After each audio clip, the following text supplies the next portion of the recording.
नमस्कार दोस्तों, आप सभी लोगों का हार्दिक स्वागत, अभिनंदन और आभार। आज हम बात करने जा रहे हैं, जब जन्म कुंडली में सूर्य देव सप्तम भाव में विराजित हो तो क्या क्या पॉसिबल रिजल्ट्स हो सकते हैं। सूर्य देव जहां भी देखते हैं उस चीज को रोशन कर देते हैं, वो चीज प्रकाशमय हो जाती है। अब यहाँ पे कुंडली में अगर सूर्य देव सप्तम भाव में विराजित हैं तो ये अपनी दृष्टि से लग्न भाव को देखेंगे, लग्न भाव को रोशन करेंगे। तो ये जो दृष्टि है सूर्यदेव की सप्तम भाव में विराजित होना और लग्न पे इनकी दृष्टि होना, ये अत्यंत शुभ है। किस मायनों में शुभ है? ऐसा इंसान, ऐसा जातक बहुत रिलीजियस माइंडेड होगा, धर्म के प्रति रुचि होगी। ऐसे ये कॉम्बिनेशन के साथ लीडरशिप क्वालिटीज भी आती हैं, मैनेजमेंट स्किल्स हुए, लीडरशिप क्वालिटीज हुई, डिसीजन मेकिंग एबिलिटीज, किस तरह से डिसीजन लेना है, नेगेटिव्स और पॉजिटिव्स को मद्देनजर रखते हुए, काल परिस्थिति को देखते हुए किस तरह डिसीजंस लेना है, ये भी गुण ऐसे नेटिव्स में होता है, डिसीजन मेकिंग का गुण। सबसे बड़ा गुण इन लोगों में ये होता है कि इनके पास एक दूरदर्शिता रहती है, विजन। प्रेजेंट सिचुएशन क्या है उस हिसाब से डिसीजन लेके आगे की चीजें, क्या क्या पॉसिबिलिटीज चीजें हो सकती है, उसको भी कंसिडरेशन में लेके फिर डिसीजन लेते हैं। सो इनमें leadership qualities, management skills, vision, diplomacy, ये सब बहुत अच्छे गुण इनमें रहते हैं। अगर सूर्य प्रॉपरली प्लेस्ड है, डिग्निटी में प्लेस्ड है, नीच राशि में ना प्लेस्ड है, या फिर कोई नेगेटिव एस्पेक्ट्स अगर सूर्य पे नहीं है, तो otherwise this is a good placement, क्योंकि वो जो आपका लग्न भाव है वो रोशन हो रहा है। तो ऐसे लोग फेमस रहेंगे, वर्क प्लेस पे जहाँ पे काम करेंगे वहां पे भी फेमस रहेंगे, लोग इनको जानेंगे, इनके पास एक टॉप पोजीशंस पे भी हो सकते हैं। गवर्नमेंट सर्विसेज में भी इनको जॉब हो सकता है, और गवर्नमेंट सर्विसेज में अगर इनको जॉब है तो वहां पे भी बड़े टॉप पोजीशंस पे वो हर समय रहेंगे। सो this is good combination. Power हुआ, अथॉरिटी हुई, प्रेस्टीज हुई, इनकी लाइफ में रहता है, बिकॉज उनमें सूर्य की जो दृष्टि है वो उनके लग्न भाव पे पड़ रही है। तो ओवरऑल जो इनकी पर्सनालिटी है वो रोशन हो रही है। In other words, in simple language, so they have got a very charismatic personality, very magnetic personality. एक उनका एक ऑरा ही अलग होता है। These people have got very different aura. और वो ओवरा, जो ऑरा की बात मैं कर रहा हूँ, वो इनके हर चीज में दिखेगा। Whether how do they carry themselves, वो किस तरीके से कम्युनिकेट करते हैं।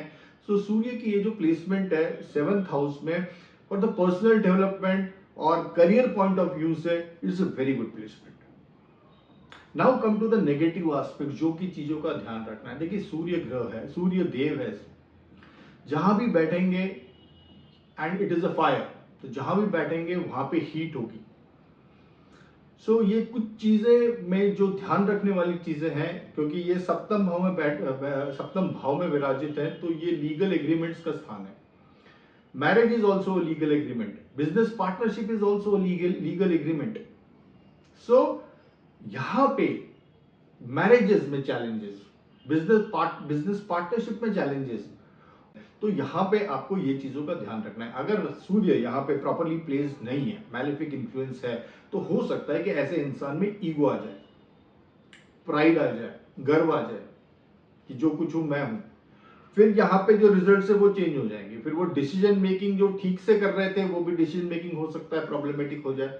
हो सकता है कि वो बायस डिसीजन हो जाए, हो सकता है किसी को वो अनड्यूली फेवर करना शुरू कर दे। फिर यहाँ पे हो सकता है ये जो सूर्य सबको साथ लेके चलने की इसमें जो क्वालिटीज थी, या लीड फ्रॉम द फ्रंट की क्वालिटीज थी इस सूर्य में, यही सूर्य क्रूअल हो जाए, और सबके हित का ना सोचे, सेल्फ अपने खुद के इंटरेस्ट का सोचे। So that is also possibility. तो यहाँ पे सूर्य का प्रॉपर डिग्निटी में होना बहुत जरूरी है। ध्यान रखने वाली चीज है, मैरिजेस में चैलेंजेस हो सकते हैं, और मैरिजेस में भी चैलेंजेस, या बिजनेस पार्टनरशिप में भी जो चैलेंजेस की हम बात कर रहे हैं, वो किस तरह के चैलेंजेस।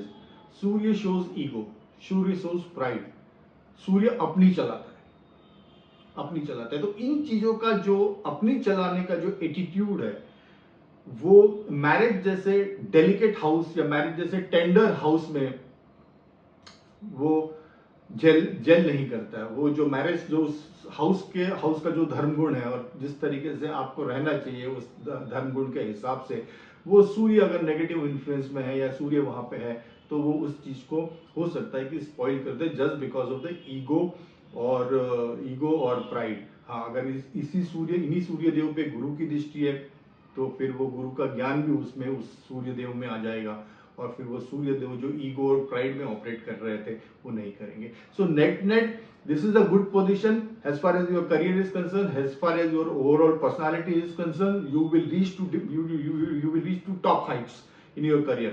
But हाँ, on the personal front there may be some challenges, तो इन चीजों का आपको ध्यान रखना है।